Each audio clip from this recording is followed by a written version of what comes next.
చెడు కరులు హరులు ధనములు చెడుదురు నిజ సతులు సుతులు చెడు చెనటులకు చెడకమనునట్టి గుణులకు చెడని పదార్థములు విష్ణు సేవా నిరతుల్. మూఢులు సంసార బంధనమున చిక్కి పశువాహన ధనధాన్యాదులు పుత్రమిత్ర కళత్ర బాంధవులు శాశ్వతమని నమ్మి భగవంతుని యందు భక్తిని నిలుపక చెడు మార్గమున జీవిస్తున్నారు. సత్కార్యములు చేయుచు భగవంతుణ్ణి భక్తితో ధ్యానించిన వారికి స్థిర చిరాస్తులను ఆ పరమేశ్వరుడే కల్పించును. పిమ్మట మోక్ష పదమును కూడా పొందుదురు. కావున అస్థిరమైన ఐశ్వర్యములకు ప్రాకులాడక భగవంతుని భజించి తరించండి.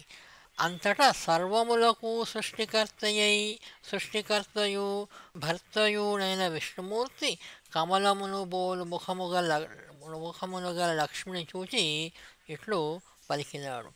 బాలానా వెలువెంటను హేళన్ విను వీధి నుండి ఏ తెంచుచు నీ చేలాంచలంబు బట్టుట కాలోనేమంటి నన్ను నంభోజముఖి.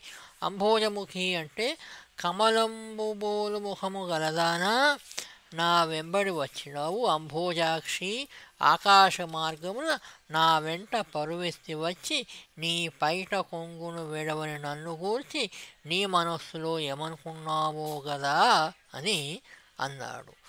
ఎరుగుదు తెరువా ఎప్పుడు మరువను సకలంబు నన్ను మరచిన ఎడలన్ మరతునని ఎరిగి మొరగక మరువక మొర అయడిలేని మరి అన్యముల్.